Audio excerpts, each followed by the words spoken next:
जय हिंद दोस्तों, स्वागत है आप सबका शार्प स्टेपर कम्युनिटी में। So we were discussing about energy, the chapter of energy in geography. तो आज हम स्टार्ट करेंगे इंडस्ट्री चैप्टर के साथ। एनर्जी हमने कंप्लीट कर लिया है, आप देख सकते हैं उस वीडियो को। देखिए, इसके अलावा घटना चक्र स्टैटिक की बात करें तो 3 प्लेलिस्ट आपके लिए कंप्लीट प्लेलिस्ट है, जो कि है हिस्ट्री, इकोनॉमिक्स और इकोलॉजी की। अदर देन दैट हम डिस्कस कर रहे हैं मॉर्निंग में आई दृष्टि, घटना चक्र, करंट अफेयर्स। ठीक है, तो वो भी ऑलमोस्ट कंप्लीट ही होने वाला है। We are on some of the last pages जहाँ पे शॉर्ट न्यूज़ रहती है, और वो हम जल्दी जल्दी उसको भी ख़त्म करें, बिकॉज देखिए शॉर्ट न्यूज़ में हर news is not about to to get read, but I am taking everything जिससे कि ये ना हो कि कुछ रह गया, कुछ बच गया। सब कुछ ले रहे हैं, बट जहाँ इंपॉर्टेंट है वो मैं आपको वहाँ पे पॉइंट आउट कर दे रही हूँ कि ये लग रहा है, ये इंपॉर्टेंट है, दिस कुड बी आस्क्ड। ठीक है, because everything is not gonna be asked in this PCS examination. Anyways, तो ये सब अभी हमारे लिए चैनल पे अवेलेबल है। तो स्टार्ट करते हैं हम आज के वीडियो के साथ। The first chapter here is iron and steel industry. So will discuss the first question. What is used for manufacturing stainless steel? Stainless steel बनाने के लिए किसकी ज़रूरत पड़ती है? तो देखिए, स्टेनलेस स्टील बनाने के लिए ज़रूरत पड़ती है क्रोमियम और निकल की। क्रोमियम एंड निकल। तो स्टेनलेस स्टील क्या है? मेटल एलॉय है, जो कि it is made up of steel, जिसको मिक्स किया जाता है chromium, nickel, molybdenum, silicon, aluminium, carbon. Iron mixed with carbon to produce steel is the main component of stainless steel. So answer हो जाएगा यहाँ पे क्रोमियम और निकल। ठीक है, कॉपर का इस्तेमाल नहीं होता है, सो निकल कॉपर एलिमिनेट हो गया। ग्रेफाइट का नहीं होता है, तो ग्रेफाइट ये एलिमिनेट हो गया। एसिटिलीन का नहीं होता है, तो ये भी एलिमिनेट हो गया। ठीक है, stainless steel is an alloy of, so it is an alloy of. अब यहाँ पे निकल का ऑप्शन नहीं है, तो आयन है, आयन से तो बन ही रहा है। ठीक है, सो आयन एंड क्रोमियम। ग्रेफाइट नहीं होता है, जिंक नहीं होता है, कॉपर मेन याद कर लो आप, जैसे क्रोमियम, ठीक, nickel, molybdenum, silicon, aluminium, carbon, और आयन तो है ही। ठीक, आयन नहीं भूलना है, मेन कंपोनेंट है। The important metal used with iron to produce stainless steel is, क्या हो जाएगा? Important out of these, chromium. ठीक, some iron and steel plants have been planned along the western coast of India. ठीक है, पश्चिमी तटों पर। What is the major reason behind this locational shift in this industry? तो major जो reason है, that is the occurrence of high grade iron ore deposits, जो कि गोवा में मिलते हैं and parts of Madhya Pradesh, and are comparative ease of exporting steel from here. ठीक है, तो यहाँ पे ऑलरेडी अकरेंस भी है कुछ कुछ नियर बाय एरियाज़ में, और यहाँ से एक्सपोर्ट करना भी ईजिली है, क्योंकि कोस्ट है, कोस्टल एरिया से आप एक्सपोर्ट ईजिली कर पाओगे। So some iron and steel plants have been planned along the western coast. Main reason is the locational shift of the industry and occurrence of high grade iron ore deposits in Goa and parts of Madhya Pradesh, as well as seaports for comparative case of exporting steel and consumption of iron ore in the concerned field for manufacturing. Next, in India, the steel production industry requires import of, so steel production company को किसकी ज़रूरत होती है बाहर से जो हम मंगवाते हैं? That is coking coal. So iron and steel industry एक मेन इंपॉर्टेंट इंडस्ट्री है। इट रिक्वायर्स मिनरल्स जैसे कि आयरन और coking coal, manganese, dolomite, rock phosphate, chromium. In India the coking coal is mainly imported from Australia. India में coking coal कहाँ से आता है? ऑस्ट्रेलिया से आता है। Coke is produced by heating coking coal, and this coking coal is also known as metallurgical कोल।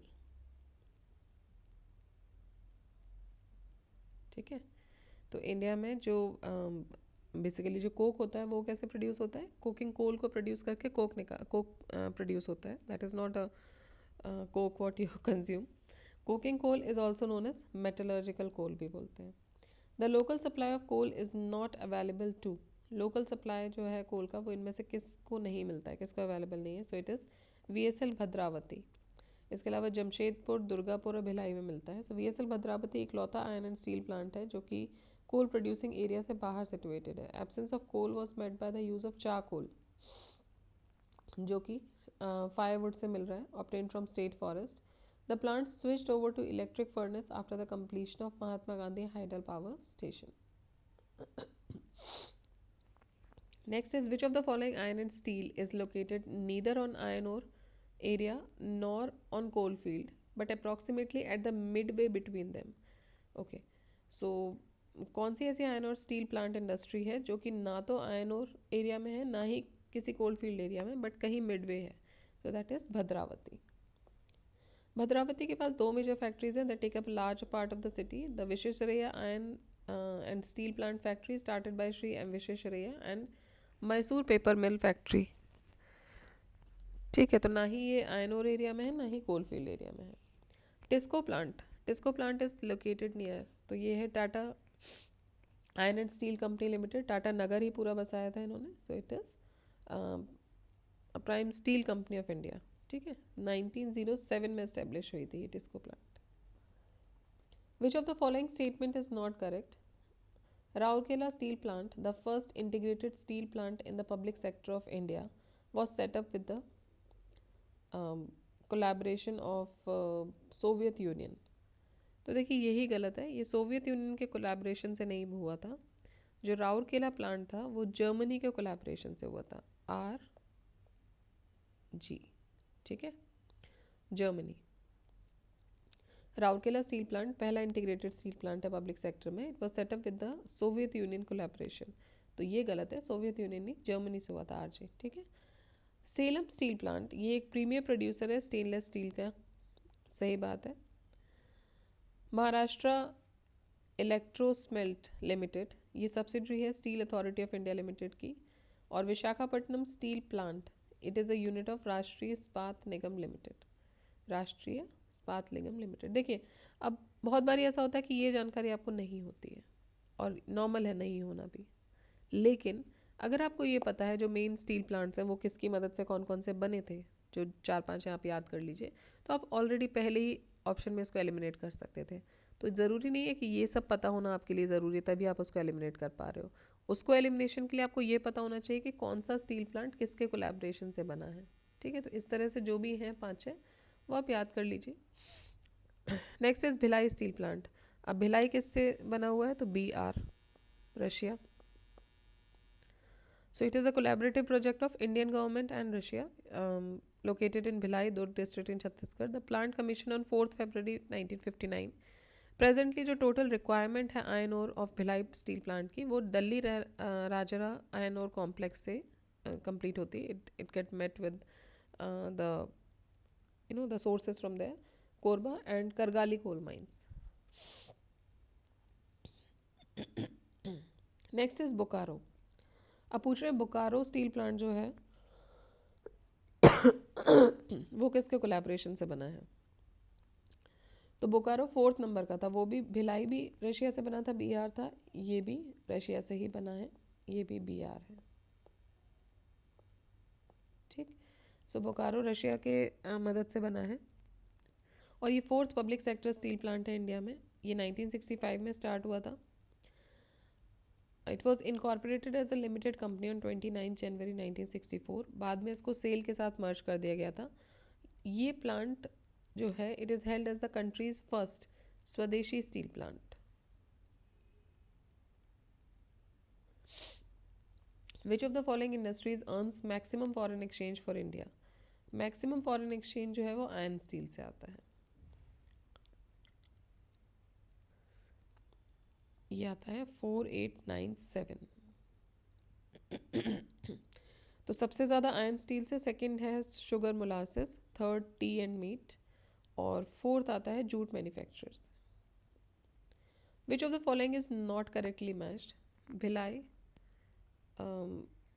देखिए basically Bhilai जो है वो पहले मध्य प्रदेश और छत्तीसगढ़ दे वर वन स्टेट, तो वो मध्य प्रदेश का पार्ट हुआ करता था सन 2000 से पहले।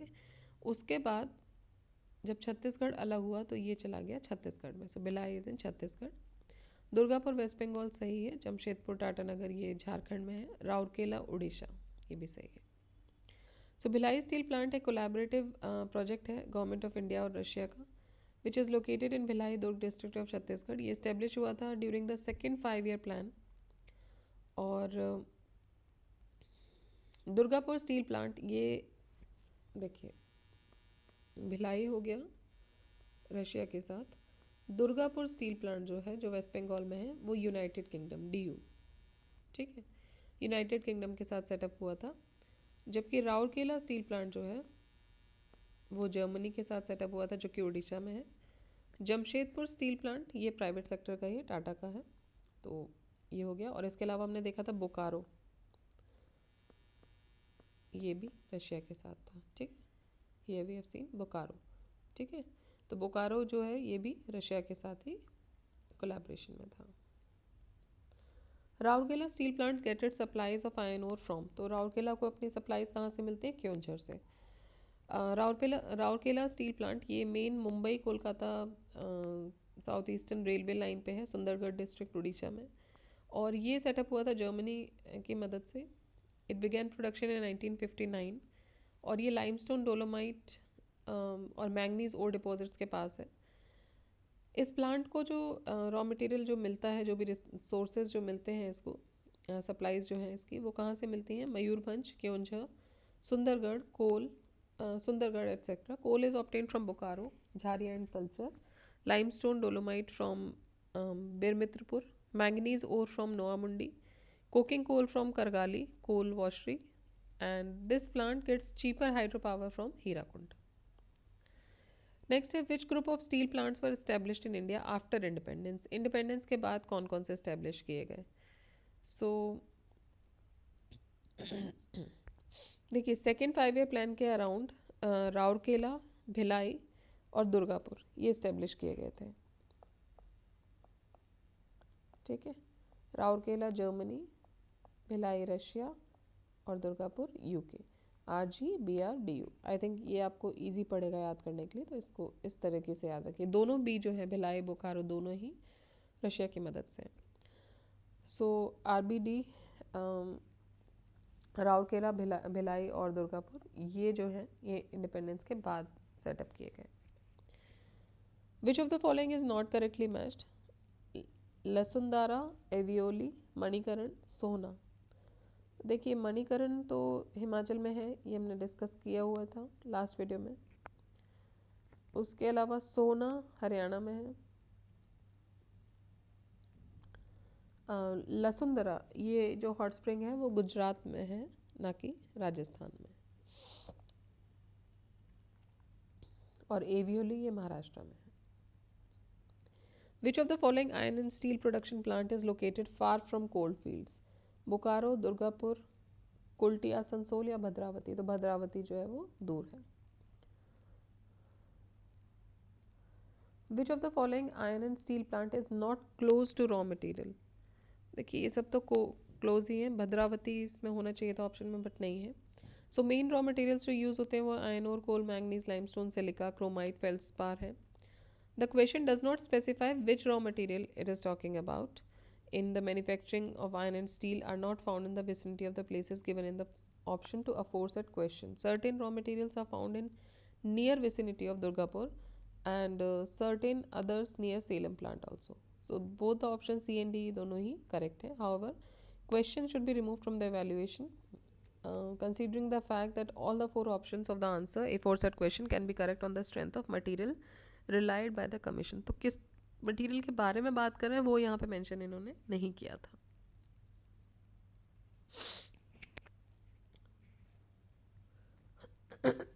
नेक्स्ट हम देखेंगे एल्यूमिनियम इंडस्ट्री के बारे में। सो स्टार्ट करते हैं फर्स्ट क्वेश्चन से। Korba in Chhattisgarh has importance for, Korba is famous for aluminium industry. Various prominent industrial units जो यहाँ पर हैं they are BALCO, Bharat Aluminium Company Limited, Korba Super Thermal Power Plant, Minimata, Bango, Hasdeo project, Hasdeo is a river in Chhattisgarh also, then BALCO captive plant, IBP explosive plant, South Eastern Coalfield Limited, Hasdeo thermal power station, Bango hydel electric plant, Bharat Aluminium Company limited Balco, ये 10 kilometre दूर ही है township से, इसीलिए Korba district जो है वो significant है aluminium industry के लिए। Which of the following company does not manufacture aluminium? So देखिए टेल्को नहीं करती है, Tata Engineering and Locomotive Company, इसको टाटा मोटर्स भी अब बोलते हैं, पहले इसका नाम Tata Engineering and Locomotive company Telco हुआ करता था। ये इंडियन ऑटोमोटिव इंडस्ट्री और कमर्शियल व्हीकल्स के मैन्युफैक्चरर है, बाकी जो हैं वो सब एल्यूमिनियम मैन्युफैक्चरिंग कंपनीज हैं। विच of the following is not correctly matched? Balco, Raipur, देखिए बाल्को जो है वो कोरबा में है दोनों छत्तीसगढ़ में, रायपुर एंड कोरबा, लेकिन BALCO is situated in Korba, is located specifically. Hindalco in Pipri, तो देखिए हिंडाल्को पीपरी में है, रेणुकूट ये जो आपका यूपी वाला एरिया है सोनभद्र एरिया में है। इसके अलावा नालको जो है वो भुवनेश्वर उड़ीसा में है, और ये एशिया का लार्जेस्ट इंटीग्रेटेड एल्यूमिनियम कॉम्प्लेक्स है, encompassing bauxite mining, alumina refining, aluminium smelting, casting, power generation, rail and port operations, Hindustan Copper limited. HCL ये खेतरी में है राजस्थान में। HCL is the only vertical integrated copper producer in India which is engaged in a wide spectrum of activities ranging from mining, beneficiation, smelting, refining, continuous cast rod manufacture। ठीक है, तो बाल्को कहाँ पर हो गया? BALCO is in Korba Chhattisgarh, Hindalco is in Pipri village Renukoot Sonbhadra, NALCO is in Bhubaneswar Orissa, और Hindustan Copper Limited is at Khetri. Khetri mines जो हमने पहले भी डिस्कस किया था, माइंस मिनरल्स जब मिनरल्स पढ़ रहे थे, so it is in Rajasthan. Next, match the list 1 with list 2, select the correct answer। तो देखिए एल्यूमिनियम कंपनी और लोकेशंस, ठीक है, aluminium company Balco, Hindalco, Indian aluminium और नेशनल एल्यूमिनियम। तो देखिए बाल्को अभी हमने देखा कहाँ पर था, कोरबा छत्तीसगढ़ में था। उसके अलावा हिंडाल्को की बात करें तो हिंडाल्को भी हमने देखा था यूपी रेणुकूट सोनभद्र डिस्ट्रिक्ट में था। इंडियन एल्यूमिनियम ये है हीराकुंड उड़ीसा, और नेशनल एल्यूमिनियम ये है कोरापुट। ठीक है, so BALCO was incorporated in the year 1965 as a public sector undertaking in Korba. It is the first public sector enterprise in India जो कि which started the producing the aluminium in 1974। Hindalco industries जो है an aluminium and copper manufacturing company, ये subsidiary है Aditya Birla group की। Hindustan Aluminium Corporation Limited ये establish हुआ था 1958 में आदित्य बिरला ग्रुप के साथ। 1962 में company began production in Renukoot in Uttar Pradesh, producing 20,000 metric tons per year of aluminium metal and 40,000 metric tons of per year of alumina। फिर 15 मई 2007 को जो एक्विजिशन था, it was completed with Novelis shareholders Hindalco. The Indian Aluminium Company Limited INDAL is an integrated plant having 3 units at different places. इसकी 3 smelting units भी located हैं अलुपुरम केरला, हीराकुंड उड़ीसा और बेलगाम कर्नाटका में। NALCO has units in Orissa and Angul at Angul and Damanjodi Koraput. इसके अलावा it was incorporated as a public sector enterprise by the ministry of mines 1981 में। Next आपको फिर से लिस्ट 1 लिस्ट 2 से मैच करना है। So Korba Chhattisgarh, Belgaum is Karnataka, Alupuram is Kerala and Angul is Odisha. एक बार चेक भी कर लेते हैं। ठीक है, तो ये सही मैच हुए हैं aluminium plants and the state. तो देखिए ये हमारे आयरन एंड स्टील और एल्यूमिनियम वाले चैप्टर खत्म हो गया। मिसलेनियस पोर्शन बचा हुआ है, थोड़ा सा बड़ा है, तो इसको हम एक वीडियो में देखेंगे। सो बाकी जो भी एरियाज़ हैं इसमें हम कवर कर लेंगे, जैसे कि मेनली सीमेंट इंडस्ट्री पूछा गया है। तो इंडिया की सीमेंट इंडस्ट्री देखिए तो it is very prominent industry, जो आप अगर नॉर्थ ईस्ट को छोड़ दीजिए और ये ऊपर वाला एरिया छोड़ दीजिए, बाकी हर जगह आप उसको मिल जाएगी आपको इंडस्ट्री। ठीक है, so we will discuss in the next video। till then what you have to do, you just have to revise and revise continuously। ठीक है, करते रहिए रिवाइज, और this is the high time. आपको जो भी आपने अभी तक पढ़ रखा है अब उसको कंप्लीट करने या किसी भी तरीके के चक्कर में नहीं पढ़ना है। आपको क्या करना है, आपको रिविजन्स करने हैं। आपको सिलेबस इज़ वेरी वास्ट, ठीक है। आई होप आप सबका कंप्लीट हो गया होगा, बट स्टिल अभी आपका जो मेन टास्क है, जो मेन पीरियड जो ये चल रहा है, जो ये टाइम चल रहा है, वो रिविजन का चल रहा है। ऐसा ना हो कि आप सिर्फ पढ़ते पढ़ते रह जाएं और एक भी बार किसी भी चीज़ को रिवाइज ना कर पाएँ और वहाँ जाके आपको लगे नहीं ये सब कुछ पढ़ा हुआ है बट मैं आंसर नहीं कर पा रहा हूँ या कर पा रही हूँ, just because of the lack of revision, ठीक है। तो मेरी जो ये कोशिश थी छोटे वीडियोस लाने की, वो सिर्फ इसीलिए थी कि बड़े वीडियोस में क्या होता है, हम जनरली कभी कभी अटक के रह जाते हैं इंडिविजुअली। जो मैंने बाकी लोगों से बात की तो यही लगता था कि नहीं बहुत बड़ा वीडियो आएगा तो उतना नहीं चाहिए किसी को भी। तो आप क्या करो, इसीलिए मैंने चैप्टर वाइज किया है। जहाँ भी मुझे लग रहा है बहुत बड़ा हो रहा है वहाँ भले ही 10 मिनट का वीडियो आया बट मैं 10 मिनट का लेकर आई थी, सिर्फ इसलिए कि आपका रिविजन हो पाए बेहतर तरीके से। तो आप रिवाइज़ कीजिए उसको अच्छे से, ठीक है। बार बार रिवाइज़ कीजिए, एक ही चीज़ को आप बार बार रिवाइज़ कर सकते हो, कोई दिक्कत नहीं। 20-20 मिनट के वीडियोज़ हैं, आप उठाइए बार बार कंटिन्यूसली 2-3 बार लूप पे डाल दीजिए, रिवीजन कर लीजिए, काम खत्म। 1 घंटे में आपने 3 बार रिवाइज कर लिया, 3 बार सुन लिया, या आपने दिन में 3 बार सुन लिया, ठीक है। ऑल्टरनेट डे पे सुन लिया तो क्या होगा ना, आपके दिमाग में चीज़ें घूमती रहेंगी। बिकॉज क्या है, कोई इंडस्ट्री, मान लीजिए आप इंडस्ट्रीज़ पढ़ रहे हैं, आयरन एंड स्टील के लिए भी फेमस है, मिनरल्स के लिए भी फेमस है, वहाँ से रॉ मटेरियल्स भी आपको मिल रहे हैं। अब आप हर चैप्टर में अलग अलग उसको बार बार पढ़ोगे तो you will get an overview of it. आपको समझ आ जाएगा, जैसे क्वेश्चन आएगा पेपर में तो you will get to know. Alright, तो ये आपको करना है। और इसी के साथ हम ख़त्म करते हैं video. And till then keep revising, keep study.